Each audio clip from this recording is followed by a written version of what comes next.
किसान भाइयों, आपकी धान की फसल 20 से 40 दिन की लगभग हो चुकी है और आपने अपने धान में फुटाव भी काफ़ी कम है, कल्ले भी कम हैं और पीलापन भी बहुत ज़्यादा है। तो आपने अपनी फसल के अंदर बहुत से ज़्यादा खाद का भी प्रयोग किया होगा, बहुत ही फर्टिलाइज़र भी डाल चुके होंगे, परंतु आपकी धान की फसल में अभी तक कोई फुटाव भी नहीं है।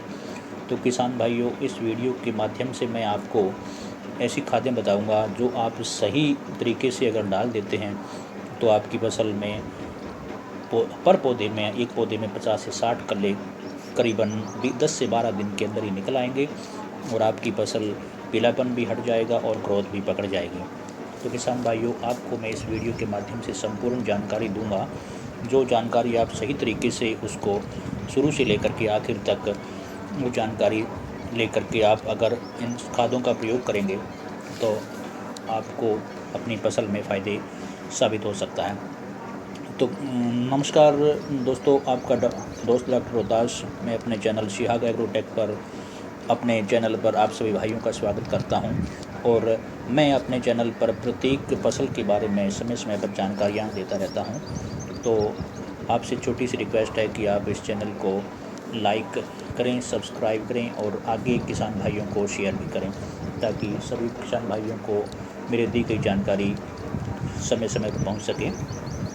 तो किसान भाइयों, मैं आपको अब इस वीडियो में उन खादों के बारे में बताऊंगा। सबसे पहले मैं बताऊंगा कि आपकी फसल में जो कमज़ोर रहती है उसका कुछ ना कुछ कारण होता है, जैसे कि खेत में पानी का ना रुकना, रेतीली मिट्टी होना, या आपके खेत में पानी समय पर ज़्यादा रुकना और आपके खेत में पीलापन इसकी वजह से रह सकता है। तो किसान भाइयों, इसके लिए मैं आपको ये जिन खादों के बारे में बता रहा हूँ वो आप सुनिए। सबसे पहले आपको 50 किलो पर एकड़ के हिसाब से यूरिया लेनी है। उसके अंदर आपको इन 4 दवाइयों का सही तरीके से मिश्रण करके डालना है। पहली दवाई है जिंक सल्फेट, 5 किलो प्रति एकड़ के हिसाब से आपको लेनी है।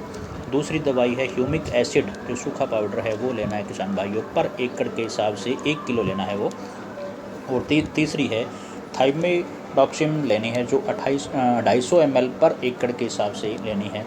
और चौथी इम्पोर्टेंट चीज़ है किसान भाइयों, सरसों की खल, जो 15 से 20 किलो पर एकड़ के हिसाब से लेनी है।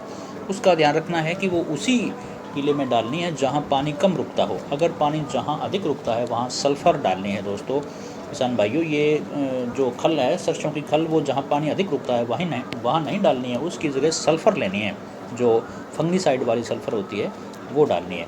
तो किसान भाइयों, इन सभी चारों दवाइयों का 50 किलो यूरिया के अंदर पर एकड़ के अंदर इन सभी दवाइयों का सही तरीके से मिश्रण करके अगर आप डाल देते हैं तो यकीन मानिए आपको 10 से 12 दिन के अंदर अच्छा रिजल्ट देखने को मिलेगा और आप अपनी फसल में भरपूर फ़ायदा उठा सकेंगे।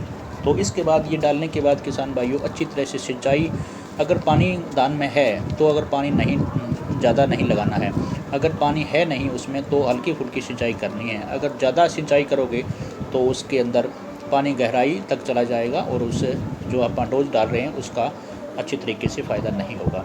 तो मेरे द्वारा दी गई जानकारी आपको कैसी लगी? धन्यवाद।